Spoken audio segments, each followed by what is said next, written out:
Welcome to A Course in Miracles. Tonight we're doing lesson 240, which we did in the previous video, but unfortunately it was cut short, so I didn't get to complete it. So we get to complete it now, and then I'll continue into exploring this specific topic of fear a little further and take it into the subject of special love relationships and the consequence of fear on special love relationships.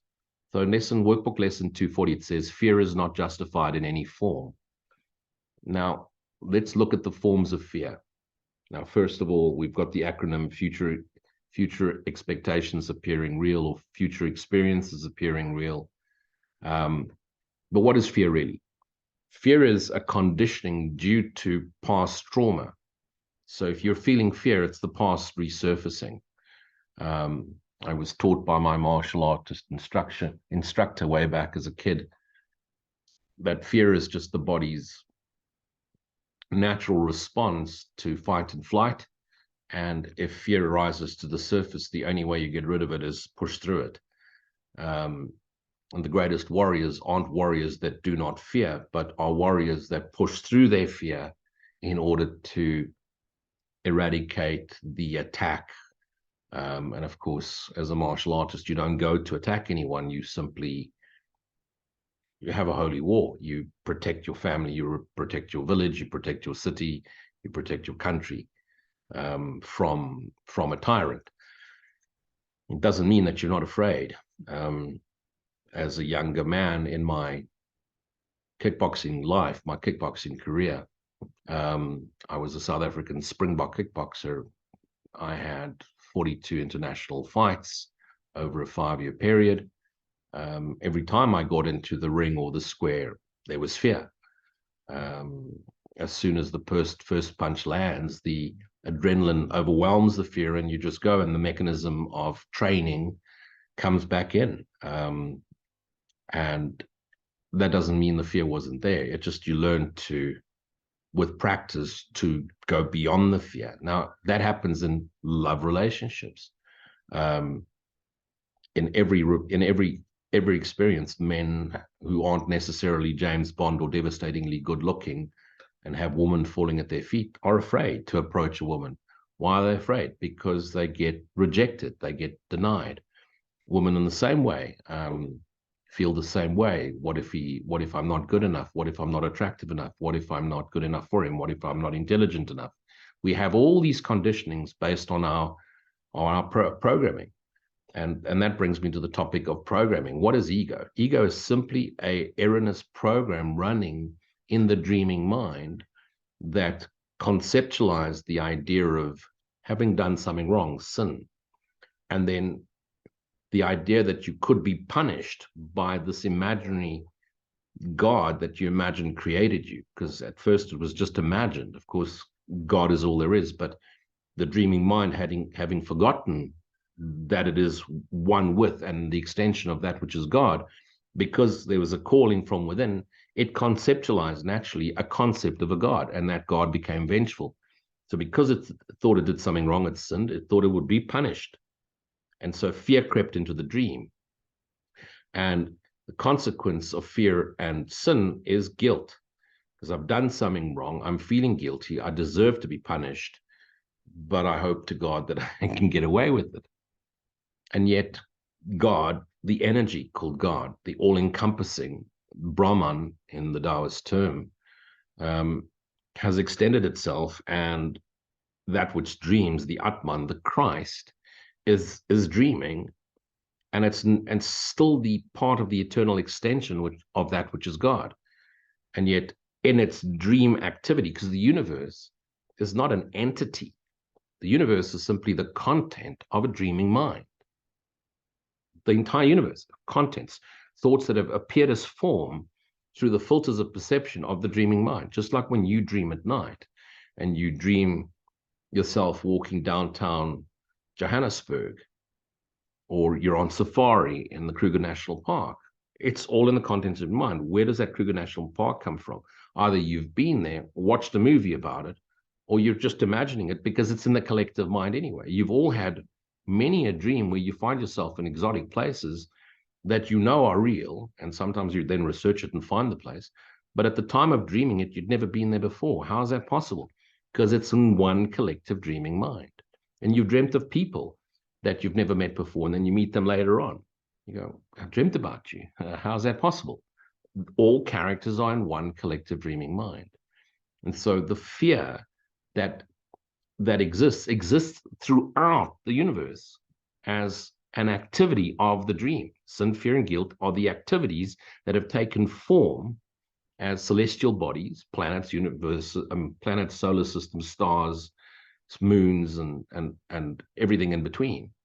Those are the contents of the dreaming mind, and eventually it projected into sentient beings, physical beings, animals, and then finally hominoid. And we are the contents of the dreaming mind. Fear is not justified anywhere. Why? Because all of it is actually love, but filtered through the idea of sin, fear, and guilt. And so when love is filtered through the density of sin, fear, and guilt, it appears as physicality. And since the essence of the dream content is sin, fear, and guilt, naturally every body has that fear built in, the idea of sin and fear and guilt built in. And therefore, every other body could be a potential threat, which becomes fearful. So when we turn within, once we get to that recognition of our true essential nature, which is the foundation, is peace, as it moves through us is joy, and the all-encompassing essence is unconditional acceptance, unconditional love. We start to recognize the true nature of ourselves. Once you recognize the true nature of yourself, fear doesn't just instantly go away. It now requires dedication, vigilance, and conscious awareness, because the ego is not going to let you go gently into the light. The ego fears its own demise and knows that you're awakening to self. Remember, we don't awaken. The dreamer is awakening. And the character that seems to awaken to self once its body has been put down doesn't regurgitate, doesn't reincarnate again. Why? Because that energy aspect, that thought which took form, now returns to the awake part of the mind. And there can be no fear in peace. There can be no fear in joy. There is no fear in unconditional acceptance. Fear is deception. It attests that you have projected and thus seen yourself as you could never be, and therefore look upon a world which is impossible, because you've projected the world, the solar system, the sun, the galaxy, the entire universe. Not one thing in the world is true. Not one thing in the universe is true as it appears. However, it's all housed in the activity of a dreaming mind, which is the extension of God's love. So although it appears as matter, space, and time, what it really is pure love, pure energy. It does not matter what the form in which it may appear. It doesn't matter at all.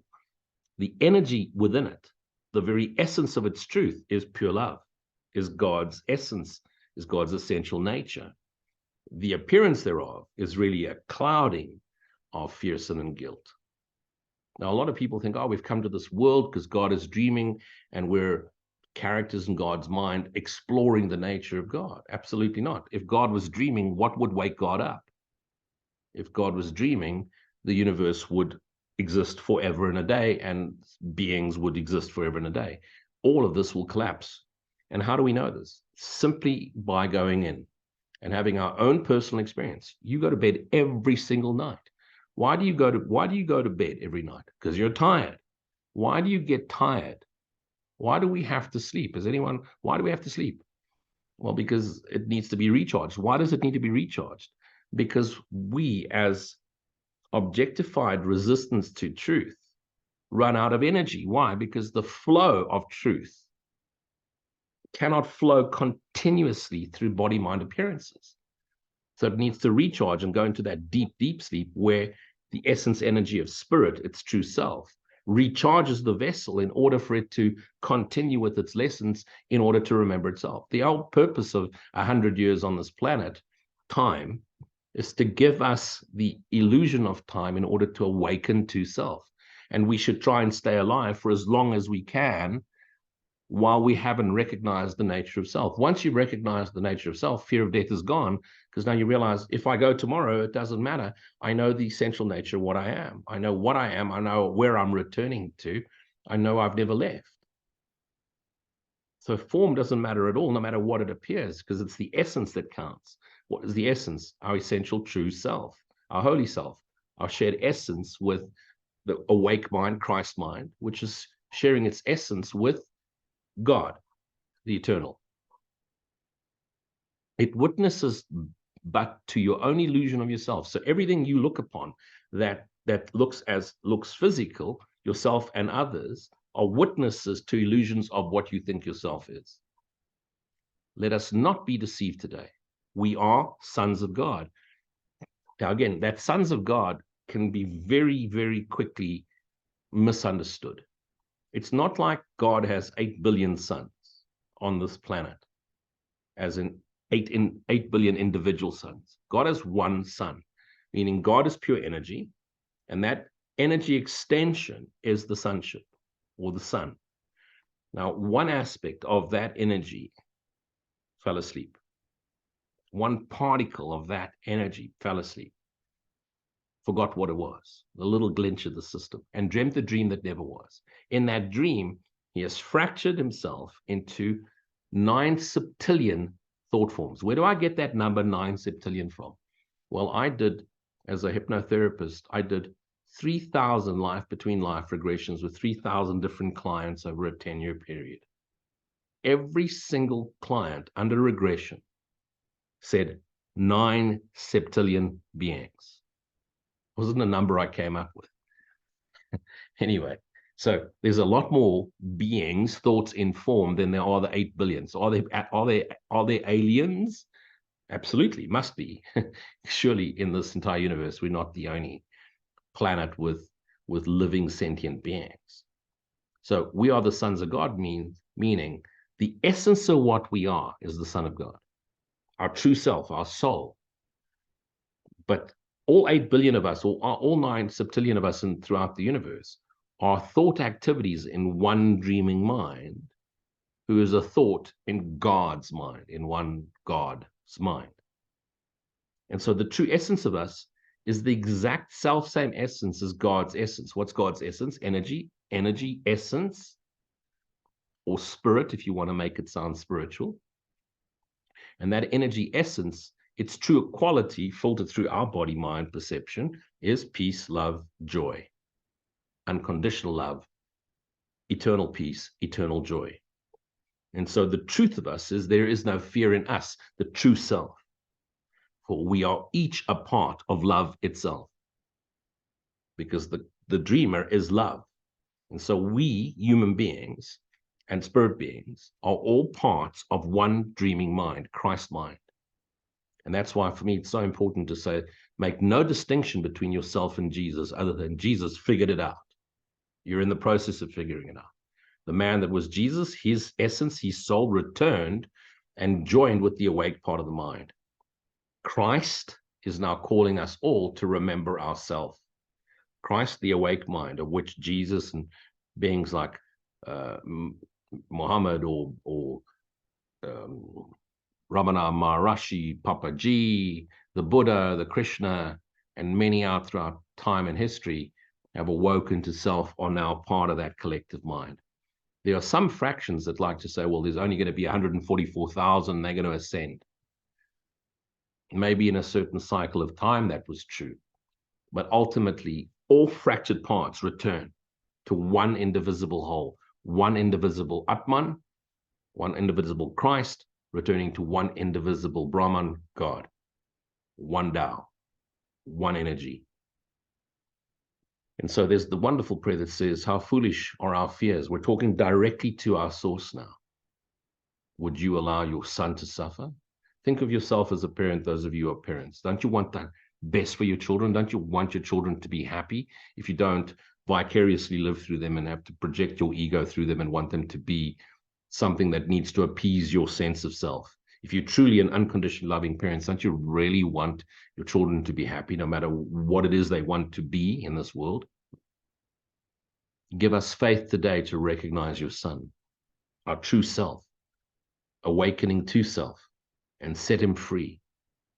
Let us forgive him in your name. We're forgiving ourselves, because true forgiveness is really, you're actually only forgiving yourself for having dreamt a dream that never happened. But true forgiveness is understanding the lesson has brought you a clearer recognition of self. That's what true forgiveness is.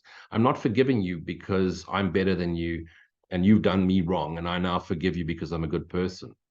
You forgive because you don't want to carry that burden of unforgiven thoughts.